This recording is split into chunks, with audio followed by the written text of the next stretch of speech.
Welcome to Permission to Kick Ass, the show that gives you a virtual seat at the bar for the real conversations that happen between entrepreneurs. I'm interviewing all kinds of business owners, from those just a few years into freelancing to CEOs helming 9-figure companies. If you've ever worried that everyone else just seems to get it and you're missing something or messing things up, this show is for you. I'm your host, Angie Coley, and let's get to it. And welcome back to Permission to Kick Ass. With me today is my new friend, Paul Pape. Say hi. Hi. I'm still not quite over the fact that I'm so distracted and impressed by your background. Of course, everybody's listening to this can't see it, but anybody who's watching the video gets to see all this cool stuff. I see Deadpool. Is that Beetlejuice? Tell me a little bit about this background and where you're sitting. So this is my studio, and what you're looking at is just a small glimpse of what I call the nerd wall. It actually stretches about 22 feet behind me and is about 8.5 feet tall, and it is all the stuff that I've worked on over the years. And so you'll see I'm Santa Claus for nerds, that's what they call me. And so I literally make the most geeky, wonderful things that you can imagine. And so this is just a smattering of the stuff that I've either worked with or I've had the opportunity to use as reference material or something like that. So, yeah. That's awesome. And you hinted at it a little bit. So tell us a little bit about what you do. Okay, I am a full-time artist. I am, like I said, Santa Claus for nerds. I'm a designer and fabricator of custom collectibles. I make the things that people want that they can't find anywhere else. Ooh. What my wife would say is that I make memories tangible. Oh, that's cool. She's got away with words. I appreciate her. She does. And so for the last 20 years, I've had the opportunity to work for thousands of people around the globe. I also work with companies like Disney, Universal, Nickelodeon, The Tonight Show with Jimmy Fallon, Fox. I've been all over the place, and they call me up to ask me to do the weird things that they can't figure out how to do. And so I just work in my studio here in the middle of Nebraska and ship it all over the world. Oh, that's fascinating. How did you get into this line of work? By accident. That's how everybody gets into anything fun, right? Best stories by accident. Yeah. So I started off as I don't know. How far back do we want to go here? So whatever the spirit tells you. So as a child, I loved education, loved it. And when I was in first grade, after first grade ended, I came home and my mom says that I cried for 3 days until she enrolled me in summer school. And so I did self-imposed summer school, like year-round school, until I was in the 10th grade. Loved my school. Yeah. Well, the reason is because home life sucked. It was physically and mentally abusive. And so sanctuary was calling, and that sanctuary was school. And so I really, really threw myself into it. And I just have an absolute love of learning. But oddly enough, I'm super creative. And so typically those two things don't go together. And I kind of forced them to over many, many years. And then in high school, I found theater. And theater was awesome because in theater, you can be other things and you can be other places. And so it was like the land of make-believe, which is where I lived anyways. And so I was like, ooh, you can do this for real? And so I was an actor for a little while and then got into college. I was declared major the first day. I was like, I'm going to be a theater major and then I'm going to be an actor. And I was told about a month into it, you are not going to be an actor. Because while I have really good stage presence and I have a decent voice, I'm too distracted and bad with memorization of lines. And so I'm like the worst person to act against. So in theater, I was bummed. I still major. And so I was working one day in the scene shop. And the dean of the department came up to me and he said, hey, Paul, how would you like to learn everything? I think I thought about it for like a millisecond. And I was like, yes, please. And so his name was Bob. And Bob taught me every aspect of theater that you can get into, from maintenance to stage management to how to run the light boards and the dimmer packs, every aspect of it. But he also introduced me to design. And that's where I really kind of found my niche, whatever you want to call it. One of them. Yeah, all of those. And so I found scenic design, which is designing the world of the theater. And I really liked that one a lot because I didn't have to deal with people. So my wife is a costume designer. I know I brought her up earlier, so I can introduce her here. And that's actually how we met. We met doing theater. And so did that and then went to grad school for theater design. And then as soon as I graduated, like a week later, I promptly stopped doing scenic design because I talked to a guy who was at the apex of it in America. And he just kind of was brutally honest with me. He kind of wiped away all of the decisions and the missed the mystical side of design and let me know like the facts. And I think he maybe saw in me that I wanted more out of it than just the hustle. And so Hmm. I'm like, okay, now I don't know what to do. And so my wife, we lived in LA for a little bit, and then my wife got tired of LA. So she came back to Nebraska because that's where family's at. And so I followed her because I like my wife. And then, so I was here. I didn't know what to do. I had a product that I had designed, which is like paper furniture that I call it's called pop out furniture. And I was doing that from home, whatever. And then my old undergrad called me and said, "Hey, we have an opening for a scene design professor. Do you want it?" I didn't even interview. I'm like, I'm sure I've got nothing else going on. And so I did that for 3 years. And I love my education, but I had never seen behind the curtain. Hmm. And that killed it. Like, I like the teaching part of it. I liked the students. I hated the bureaucracy, hated it. And but while I was there, my last year that I was there, I had a student come up to me and say, "Hey, Paul, would you be able to make me and my girlfriend little me's from the Nintendo Wii?" Because they had just come out. And he's like, of us like holding hands for a Valentine's Day gift. I'm like, yeah, sure. And so I made that, and unbeknownst to me, he put it online. And this Hmm. is in the early 2000s, before there wasn't online for like blogs and all that fun stuff. And it went viral. It was the very first thing I ever did that went viral. And I started getting a lot of requests to make more. And so ended up making over 1,000 me's, which is a crazy amount of me's. I got 2 cease and desists from Nintendo about it, which was fun. I learned a lot about the law. And then I ended up I was making more money doing that on the side than I was teaching. And I was miserable with the teaching part of it. So I asked my lovely wife if I could quit and try and do this full time. She said, "I'll give you 1 year." I had my second thing go viral about 3 months later, and we did okay. And she's like, "All right, you seem to know what you're doing here. So let's go." And so it's basically just been that. It's anybody who comes to me with a request, I just make it. And I Nice. don't turn anything down. And Hmm. so that's how you end up going from me's to working, building Lego sets for the Tonight Show, I guess. Hmm. Oh my gosh. I wrote down so many things while you were telling that story. Um, oh, where do I want to start? Okay, so I love that like the theater for you was the escape. For me, that was reading. Because Mm. I could always like fully picture it, be immersive. I was that kid that was like walking down the hall reading and trusting everybody else to get out of the way because like it doesn't matter whether you're in the way. I'm reading here. Um, I also like the bit that caught my attention too was other people's. I don't know if fear is the right word. That's the one that I wrote down. But you talked about the man who told you about the reality of working in stage and set design. Um, I'm curious about that. Like, what was the reality that made you say this is not for me? Well, I was assisting him. We were working on a show called Dracula the Musical. This is it's in theater. There's like different scales. It's called a Lord B House. It's basically the staging ground before it goes to Broadway. Okay, so Hmm. it's like the staging ground for that. And I was assisting him on this, and it was like $1 million show or something, like this huge thing. And I was talking to him one day because we had done a lot of long hours, and I said his name was John Arnone, and I said, "Hey, John, you've got 4 or 5 shows on Broadway right now. This is like the apex of being a designer." I said, "So what is it like?" I just graduated up going into this. And he goes, "Honestly, it's horrible."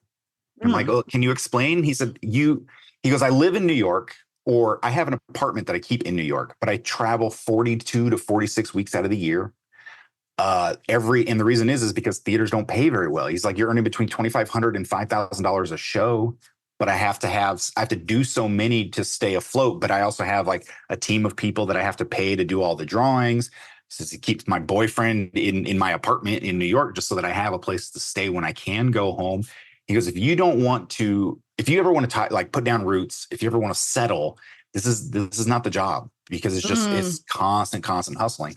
Ironically, my mentor from graduate school was from Transylvania, because we're actually from and I asked him, I said, his name was Andre. I said, "Andre," I said, "I just talked to Jean, and he said there's no money in this, and then it's a constant hustle." He's like, "I don't know what he's talking about. I earn $60,000 a show." I'm like, "Well, how do I get into that?" And he goes, "Oh, that's because I go back to my home country, and the government there actually pays artists. We're a Mm. government employee, and so we do 2 shows a year. They pay us $120,000, and then I can do whatever I want on the side." I'm like, "Well, how do I get in on that?" And he goes, "You can't, because you're all this." I'm like, "Well, what's that supposed to mean?" He goes, "You're American. Not going to happen. Hmm. It's just not the market for you."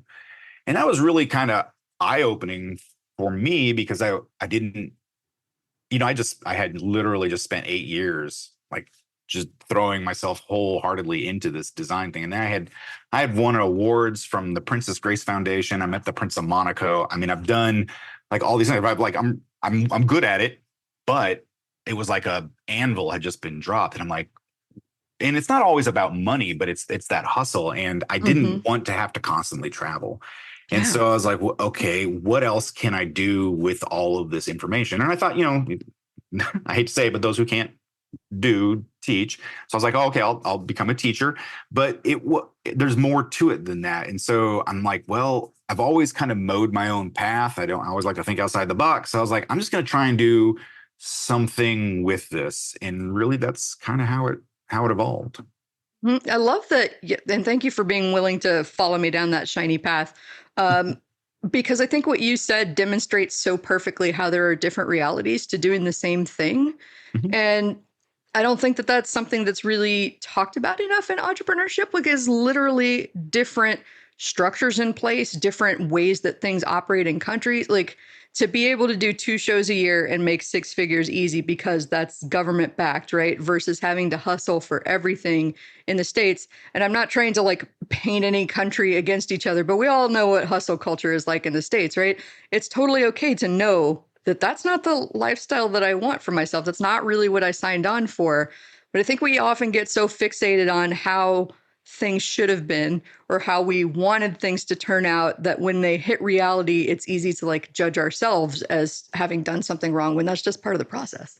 Absolutely. And I think that's a great segue into what I'm doing now, which is I do this, but I also professionally speak on it. And I teach people and companies how to embrace a creative mindset and how to actually put together imagination and education so that you can create innovation, because innovation is completely on the outs, especially in America, because we are the hustle culture.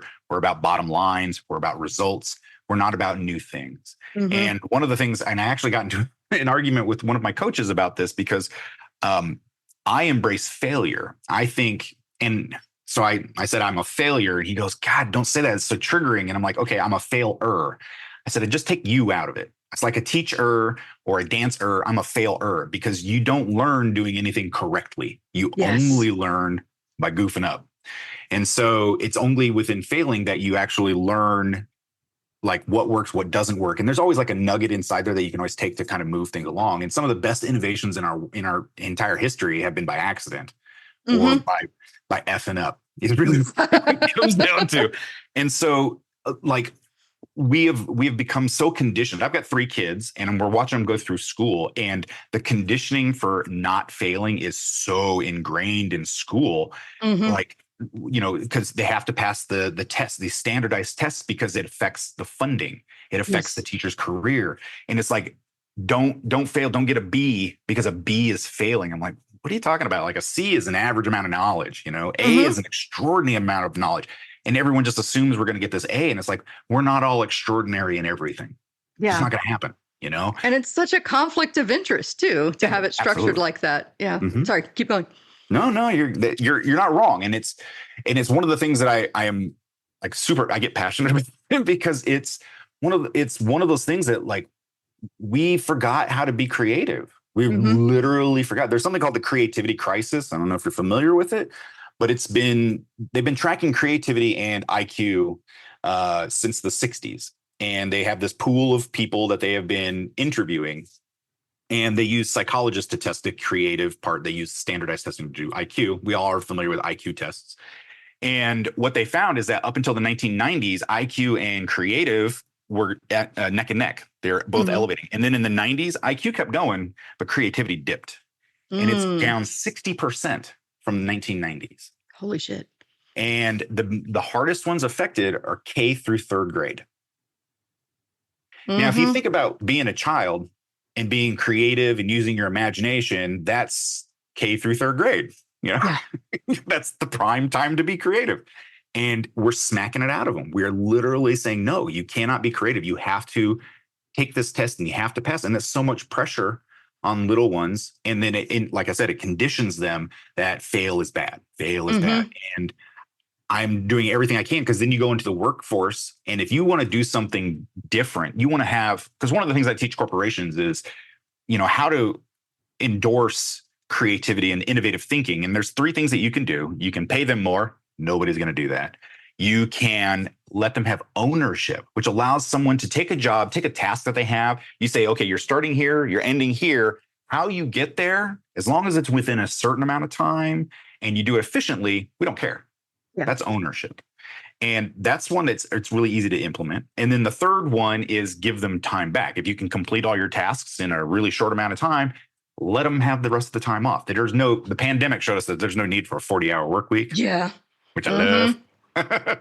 So ownership is like a big one. And we don't give that anymore. We feel so confined. And then when you go get a job anymore, the first thing they do is they sit you down and have you watch training videos. And so this is how Bob did it 50 years ago. And I want you to be Bob.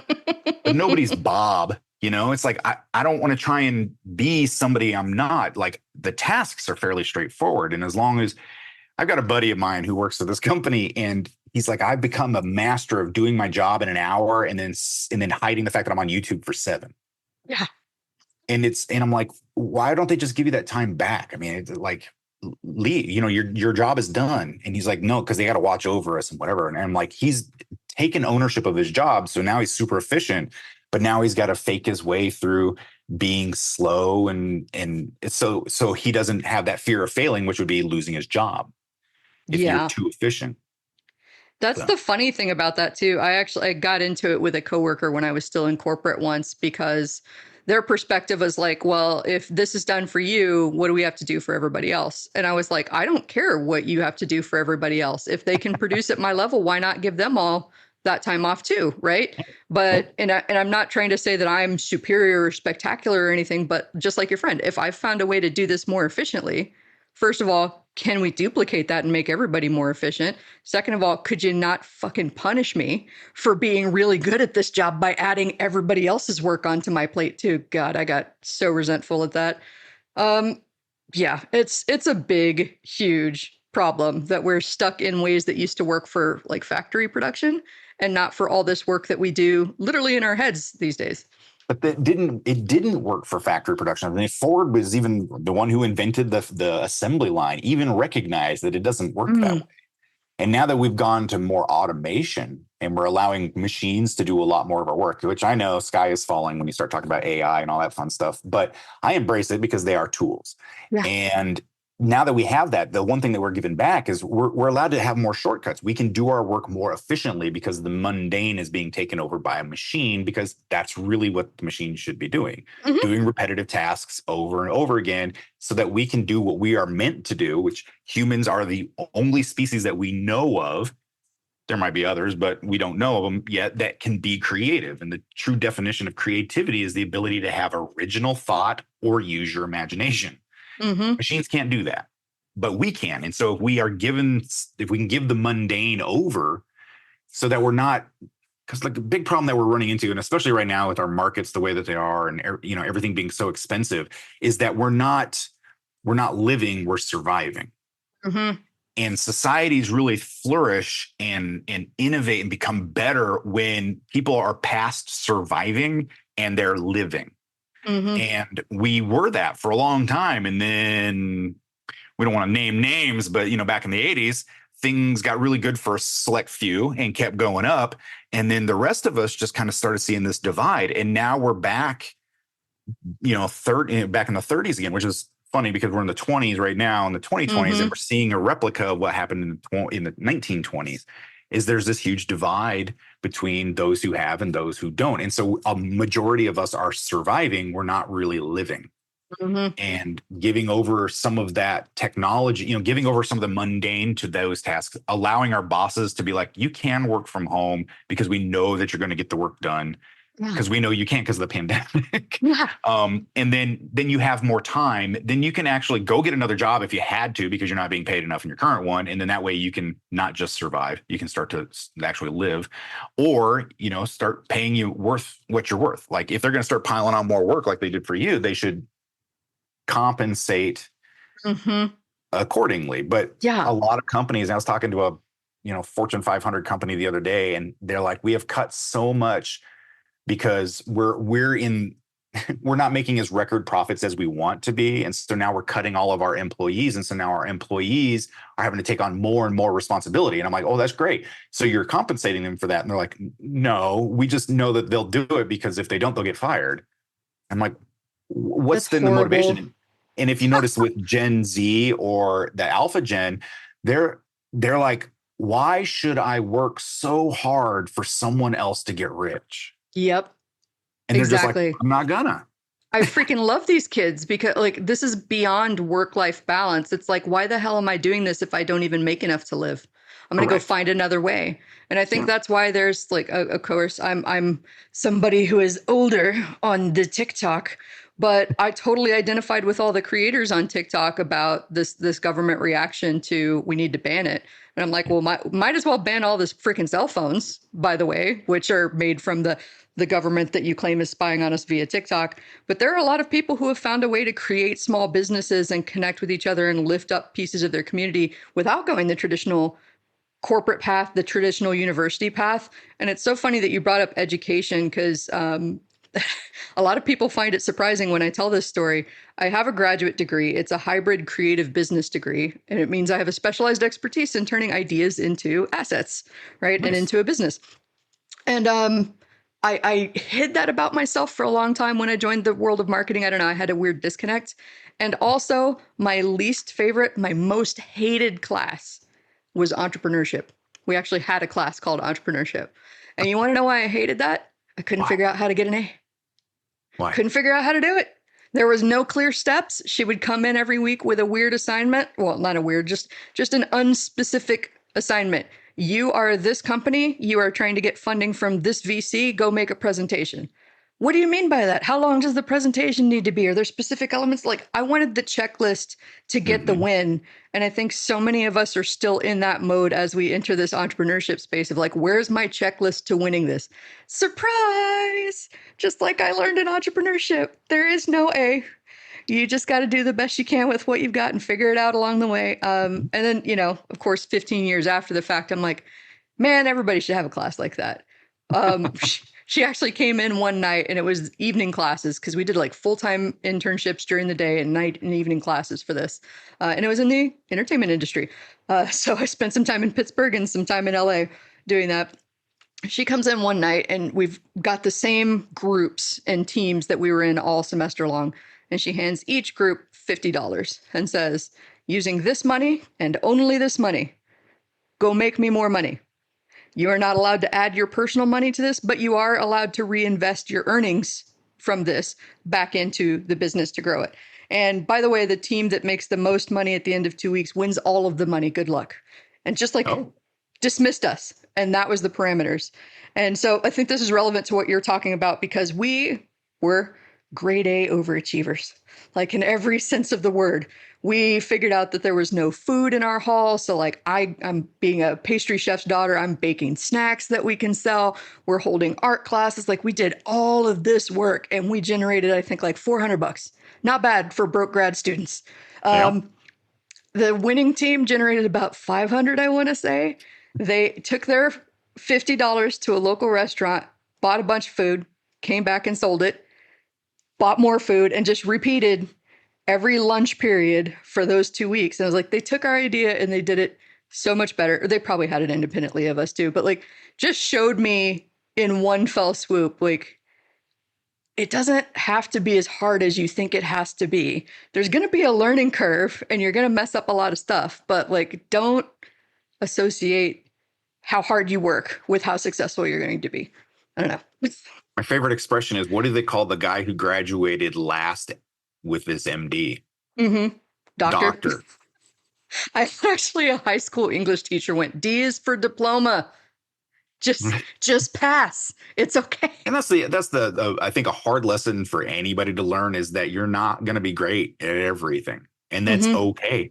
Yeah. And if you're not great at something, acknowledging it is the first step, and then find somebody who is, because they're gonna be poor at something else, and then maybe you can fill in that gap. And that's how teams are made. Yeah. Do you know how much better life got for me when I acknowledged that I didn't have to be the one doing everything? And also that not everybody out there loves and excels at the things that I like to do. Because I had this, I think a lot of creatives fall into this trap too. Everybody wants to be creative. If everybody could get paid for singing and dancing and creating and making all day, why wouldn't they do that? Because some people are allergic to that and they would like to be in spreadsheets and Right. they'd like to be running calculations and doing scientific experiments, and they want to be as far away from creativity and the stage as possible. Like there's something for everybody out there. You don't have to be good at it all. And that's what I tell my kids. I'm like, if you want to go be a burger flipper, be the best damn burger flipper you can be. I don't, no judgment. You want to pick up trash, be the best at it. That's all. That's all I ask, And that's really what creativity is. Creativity is an art, And I tell that to a lot of people because I always say, I'm an artist, but I talk about creativity, and they're like, oh, well, I'm not creative. I'm like, I bet you are because you do your job, and I bet you have found creative solutions to doing your job because you're damn good at it. So I think that's a big part of it, is recognizing that creativity, like you said, is multifaceted. It doesn't have to be one thing. It can be any aspect of your life that you're just really good at. Well, and the nature of this work too is that for every solution you find, you're going to create another problem, sometimes 10 additional problems. Like I think this circles back nicely to something that you mentioned earlier. You started making all of these Wiis and suddenly you're in business and suddenly you're getting a cease and desist from a big and scary company. I've also been on the receiving end of those. So that was a learning curve. But tell me a little bit more about that experience. I call them pirate lawyers. I love them. I've got a book of them. I've got a book of cease and desist. And like I said, I love my education. And so instead of being terrified, what I did is I started asking questions. They don't like it when you ask questions because I'm like, what exactly are you having me stop for? They're like, well, you're using our IP. I'm like, explain your IP. And so they start talking about it. I'm like, you cannot use the word we or me. I'm like, okay, because you own that. It's trademark. I get that. Trademark has to be fought. Otherwise, you can lose your trademark. I said, I have, and they like, well, we also own the look of the me. I'm like, okay, technically you own the copyright to me's, but do you have a copyright for every variation? Because I think there was like 1.2 billion variations. Do you have copyrights on all of those? And they're like, no. And I'm like, okay, cool. So there's nothing you can do, right? Cool. I said, so I will stop using your IP, which is the me and the we. And so I went with MJJ with a font that just kind of, they're straight lines, but they sat below the line. So I'm like, okay, that falls under parody law. So what I did is I ended up learning the law so that I can use I stay with it. I work in a gray area. I'm the first to admit that, but that's really what it was. And so when they contacted me, they're like, we want you to stop all production. And how I actually found about it is I went online and I had a blog at the time, and I was like, hey, everybody, I just letting you know, I have to stop production on these because pirate lawyers showed up and they said, stop or we're going to sue. And I actually had two corporate copyright lawyers get a hold of me, and they were former clients. And they said, well, actually, and then they're the ones who helped me navigate through it. And so then the next time I'm having these conversations with the pirate lawyers, I can feed them information back. And don't get me wrong, I'm a guy who owns copyrights of my own. I own trademarks and all that. And I understand the necessity for it. But there's this great, like, you work in entertainment. I've done enough Comic-Cons that, it's fine. But if you go to a Comic-Con, this is my favorite example to give, is you could have two booths next to each other selling Spider-Man. One of them is the guy who actually works for Marvel, who's actually making Spider-Man. And then he's doing original art, he's signing it, and he's charging $1,000 a picture. And right next to him is a fan who just is an artist who makes Spider-Man drawings. He's signing them, but he's selling them for $10 a piece. Now, Marvel could come by and go, hey, knock it off. We own this. You're not allowed to sell it. But there's going to be a 9-year-old walking through who loves Spider-Man. And he's going to say, Mom, I want a Spider-Man picture that's drawn for me here. And the mom's going to be like, how much is yours? You go, $1,000. Hell no.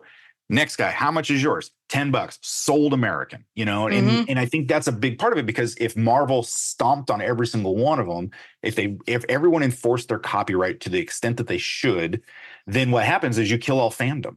Yep. That 9-year-old's going to grow up and he's going to love Spider-Man. And eventually he may become a comic book buyer. He'll buy all the DVDs, he'll buy the costumes, and eventually he'll pay that $1,000 for that signed art because he remembers that time he saw it, couldn't afford it, but got another cool one next to it.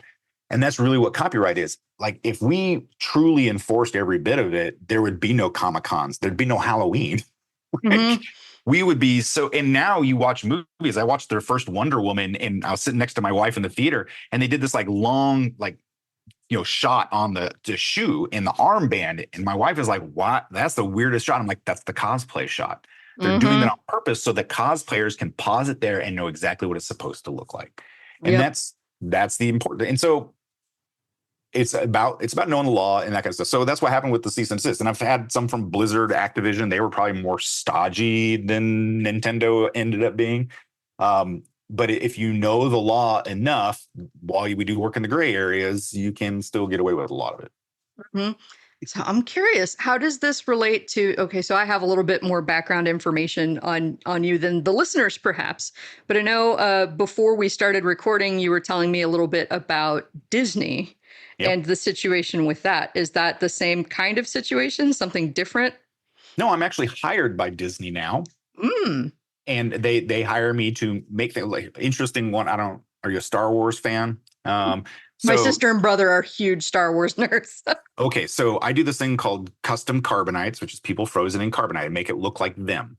About 10, 12 years ago, when they opened the first Star Wars area in Disneyland, you had the ability to get a custom carbonite. But what they did is they took Han Solo's body and they just put your head on it. So if you were a 300-pound man or a 6-year-old girl, you still had Han Solo's body. And it just didn't look right. What I was doing is I was actually sculpting like the whole thing. So it'd be like really you in any pose that you wanted or whatever. Well, when it first came out, they're like, they didn't have the publicity photos or any of that, but I had them online.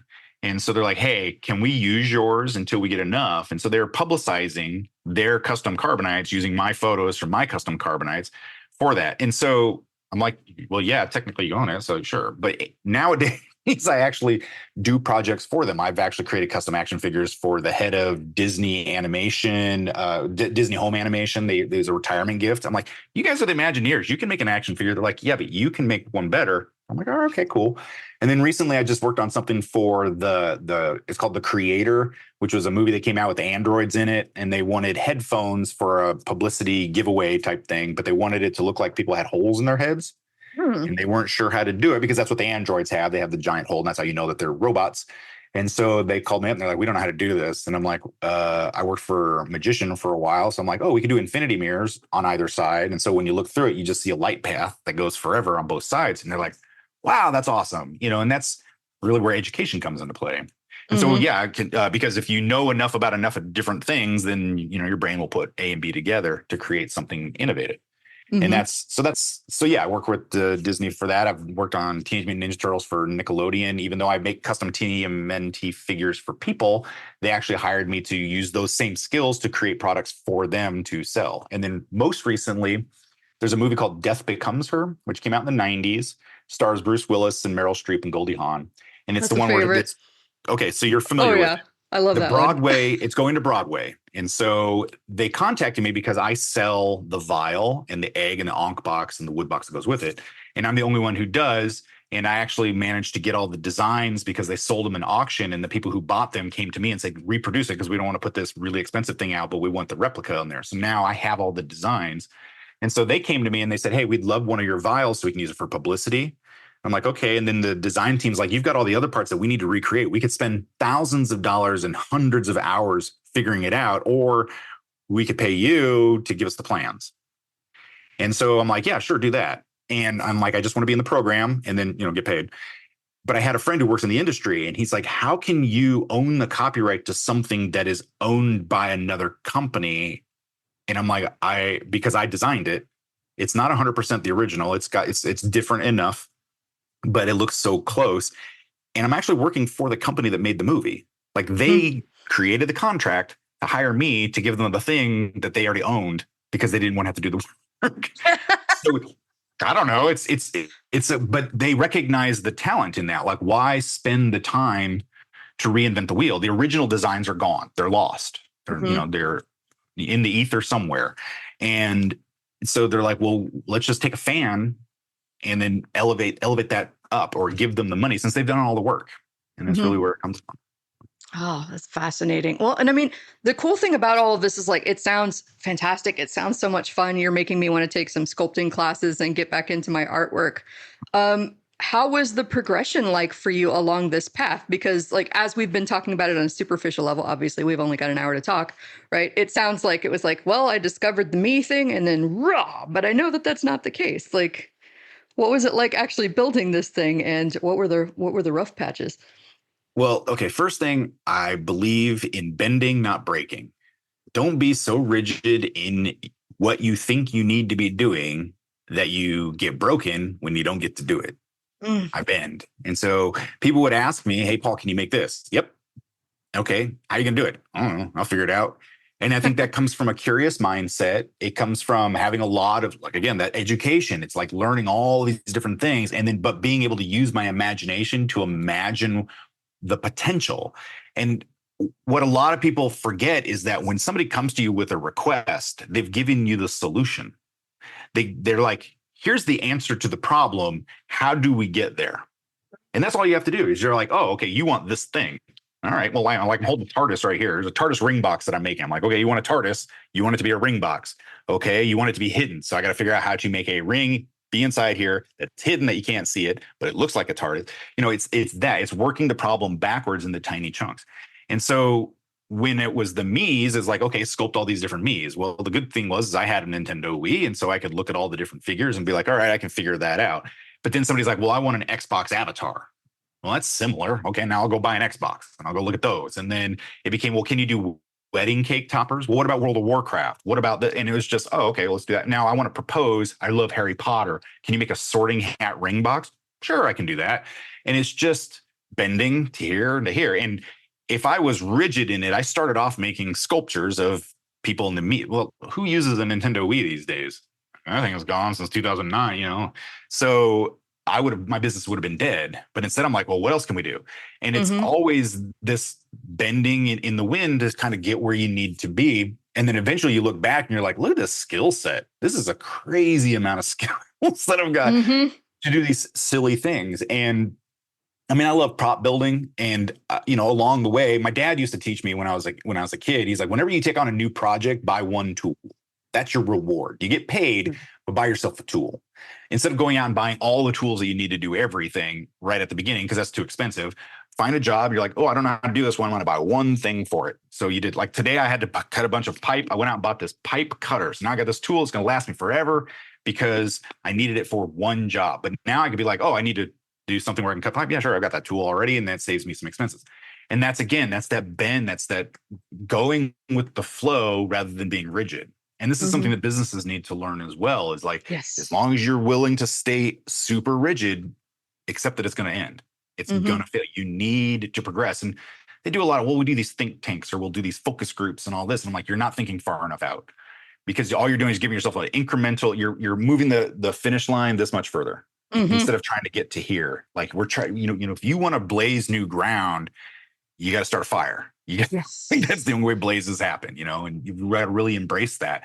But that's scary because those who are in power stay in power by earning the money and you know, they get comfortable in that. It's the dragon with their gold, you know, but if they want there to be new things, you've got to be willing to take a risk. Yeah. And it's scary. Risk is scary. A lot of people are very scared of that. Well, and I feel like I was talking about that just yesterday. I was like, we know what happens. Oh, I wrote about it in an email.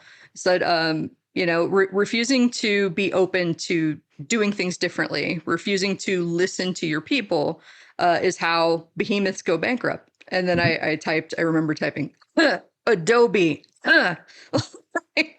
get it together. Everybody's talking about this. You remember Blockbuster. You remember all the guys before you. And of course, Blockbuster's making some sort of weird comeback, but I digress. You know, like, you've got to talk to people, but it's funny. I think this circles back to what you were talking about with the assembly line and Henry Ford. It's like, he's famous. I might be bastardizing this quote a little bit, but he said something along the lines of, if you'd asked people what they wanted, they would have said a faster horse, not an automobile.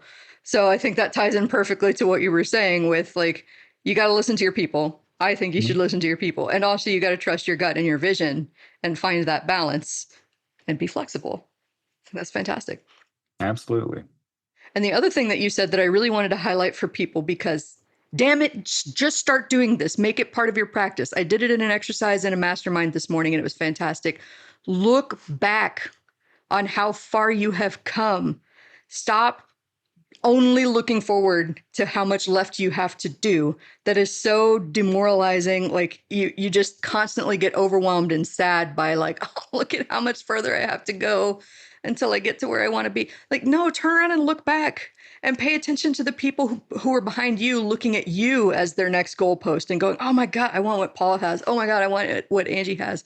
And they don't even know what you've gone through to get to what you have. They don't even technically know what you have. They only know what they see on the surface. So like, just practice the 360. Okay. Like look behind you, look to the sides, look ahead of you. It's never as bad or as good as you think it is. Just keep moving. Absolutely. I mean, it's always a journey. And what's Yes. cool about it is I'm always taught like if this is your journey and you're right here, you're always trying to get further ahead, but the goalpost is always moving, but there's always people behind you that are moving with you. And so you can always teach the people behind you because they're trying to get to where you are, but you're always learning, looking at the other people. And so we're always constantly moving. So there will always be someone who is trying to catch up to you. And there will always be people that you're trying to catch up to. But the thing is don't, what do they say? Comparison is the thief of joy. Yes. Don't live in that so I replace that with your ordinary is everyone else's extraordinary. And so look at what you've accomplished. I mean, literally what you've accomplished. And if you don't feel that you've accomplished anything, have someone tell you, ask somebody to write you an obit. Oh, because they'll be like, or hell, write your own. Yep. Put it out there and say, what do you want to be remembered? Because you'd be surprised. You're like, oh yeah, I did that. And I did that. And I did that. Oh shit, I've gotten some, because if you've made it this far, you've done something. Yes. We float on a lot of it. Don't get me wrong, because we all have those days or times or periods or whatever, and where we have to float through it because it's just a lot. But you still accomplish in that. I mean, what did they say with people with utter depression is that, do one thing. Do one thing to move forward. That's all you need to do.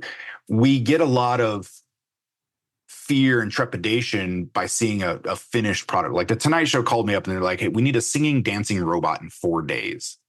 It can't look like any robot that's ever existed because of copyright. So you got to design a robot that's completely new. You have 3 or 4 days to do it. Can you do it?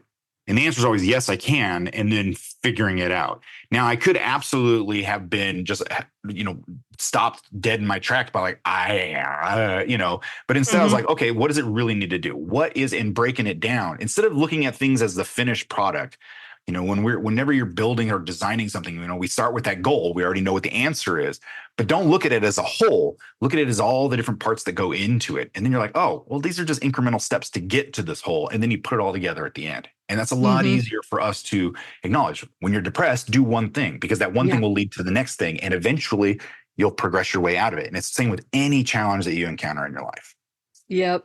I've advised people on that before when I work with them in a coaching capacity. I think a lot of, especially creative people, want to have the plan ahead of them. I just want to be prepared for this straightforward path, but also the 20 potential paths that branch off and all of the. So, okay, yes, it's good to have a plan. And at some point, planning becomes counterproductive and you're not actually moving forward. At some point, you just got to trust that the staircase is going to take you to the next level and not just drop off in a cliff. If I take a step, I'm not just going to fall off into oblivion. And the funny thing, you mentioned the obituary, and I had a very visceral reaction when you said that. It reminded me of a challenge I did years ago. I think it was called the 20X Your Potential Challenge or something like that. It was run by a Navy SEAL. I think his name is Mark Devine. And I just remember thinking, especially as a kind of chubby girl, right? The day one was to do, I think, 1,000 push-ups or 20 minutes of planking. And I picked what I thought was the easier one, 20 minutes of planking. And it's not 20 straight minutes. It was however long it takes you to get to a total of 20 cumulative minutes. I thought that was going to be the hard one. The hardest part was 2 days later when I had to call my loved ones and ask them what they thought I could improve at and what they thought I was really good at. I mean, talk about, I was nervous. I didn't know I was going to feel that way when I called them. I was anticipating them ripping me as hard as I rip myself. And when they're telling me oh my gosh, you've got such wonderful compassion, you've got more ambition, you've got this and that. And I'm just I can't listen to this anymore. I feel like the theme recently has been, there are people out there that are talking good shit about you behind your back. Always. I consider myself to be one of them because I would much rather lift people up than tear them down. So remember that it's never as bad as it seems. and that people out there are rooting for you. And 99% of the time, people are not even thinking about you. They're thinking about their own stuff. It's the truth. I mean, like we have the long, like I'm sure I'm going to say everybody, you included, Angie. Mm-hmm. You lie in bed and you have that argument that you didn't win in your head, and you're gonna, oh, if I would have just said that, and it's like you think about this way more than anybody else. My Mm-hmm. mother called me up because we accidentally like cross streams. We didn't read the text correctly, whatever. I was supposed to meet her in one place, ended up being like 3 minutes away where I had to meet her. And she text messaged me the next day and she's like, I am so sorry. I won't ever let this happen. I'm like, why are you even thinking about this? I'm like, it was 3 minutes of my life. Oh, okay. I love driving, so I didn't care. And like we got together, we laughed about it, and that was it. I'm like, why are you still thinking about it? Don't let it go. It's not that damn important. Yeah. Well, it's so like you mentioned that I call it writing the script or being the director. Would that we had that much power. Like if only the other person follows this script that I have written for them, everything will turn out perfectly. And surprise, it's another human being. And you may just find out that they haven't given it a second thought, just like Paul with this situation. My mom is the same. Like, oh my God, I'm so embarrassed that I let that happen. I'm like, I forgot about that the moment that it happens. It's totally Yeah, I used to say a lot that I don't care. I don't care. Mm-hmm. Because really that is the essence of it. But saying you don't care has a different meaning to a lot of other people. Yeah. So I've had to change it. It's like I forgot about that is an easier way Mm-hmm. of saying it, because honestly it's out of the ranking of things that I got to deal with in my life, that falls so below the, like, I can't care. I can't care about that because I got other things I gotta care about. Mm-hmm. And that's really where that kind of falls into that. And I think that if a lot of people would be a lot happier if they realize that people aren't thinking about them at all. And the things that we do that we think, like, I mean, I've tripped on my own feet in front of a large group of people, and I thought, oh my God, they're going to remember this forever. And then I'll bring it up like a week later and like, you did what when? Mm-hmm. Like, but I've been thinking about it and dreading it, or whatever, because I thought, oh, this is going to be the thing. I'm going to be known as that guy. And no, nobody cares. Oh yeah. I held myself back for auditioning. I've told this story before, and I wrote about it a bit in my book. But I wouldn't audition for bands for years. I'm a singer, and I was like, I'm gonna forget the words. I'm gonna blow a note. I'm gonna humiliate myself on stage. Well, spoiler alert: I have done all of those things multiple times, including the time. And you can't make this stuff up, right? We had just ended a set with a cover of Tush by ZZ Top, after which I tripped wearing a cute flirty skirt and high heels, hint as to what's to come, and accidentally flashed my butt to the entire audience. And I remember laying there on the stage with my butt still hanging out because I'm just like too stunned to do anything, thinking, well, whether the show goes on or not is up to me. Like I can run screaming into the night or I can get back up. And like in an instant, I just got back up and cracked like a very mortified and embarrassed joke about, well, apparently I can't sing Tush and without showing you mine. We'll be back in 10 minutes. And then like bolted off the stage. They're never paying it. I doubt that anybody out there even remembers that night like I do. Maybe the other guys in the bands, but all the patrons are probably, they're well past it in their own lives and they don't care anymore. It doesn't matter. It doesn't. It really doesn't. Oh, this has been fantastic, and I want to go for like 3 more hours. But for now, I will say thank you so much for being on the show. Please tell us more where we can learn about your work. If you're interested in art, and I am the guy who can make anything, so you can find me at paulpapedesigns.com. It's like paper without the R, paulpapedesigns.com, or anywhere on any of the social medias at Paul Pape Designs. Also, if you're interested in having me come and speak, talk to you about being creative and embracing your creativity, you can find that over at paulpape.it, because I like to teach people how to Paul Pape it. So that is where, yeah, see, hi. I wondered where that came from because I saw your site and I was like, is that for Italy? What's going on? It is actually for Italy. But I'm like, no, I want you to Paul Pape it. Like I own the phone number. Like I look for the phone number Paul Pape. And people are like, people still do that? I'm like, yeah, it's like 47. I don't even remember what it is at this point, but it's like 47 Paul Pape. And they're nice. like, oh, that's so clever. I'm like, why not make it easy to remember? Exactly. Oh, I love that. All right, I'm going to make sure that there are clickable links in the show notes so that it's easy as possible to check you out. Would you like a freebie? I can give you a freebie to give out to your viewers. Yes. There. So I have this booklet that I made called "So You Want to Be a Creative, Now What?" And it is the starting steps to launching a creative career, from figuring out what to charge to understanding what it is that you're actually trying to sell. and I will give you the first chapter for free, and I'll give that to you, and then you can set up a nice little link for that. Oh, fantastic. Thank you so much. Everybody better go get that. Just saying. What an incredibly generous gift. Thank you again for being such an awesome guest and for sharing your story with us. I appreciate you. Well, thank you, Angie. I appreciate you having me on. That's all for now. If you want to keep that kick-ass energy high, please take a minute to share this episode with someone that might need a high-octane dose of "you can do it." Don't forget to rate, review, and subscribe to the Permission to Kick-Ass podcast on Apple Podcasts, Spotify, and wherever you stream your podcasts. I'm your host, Angie Coley, and I'm here rooting for you. Thanks for listening, and let's go kick some ass.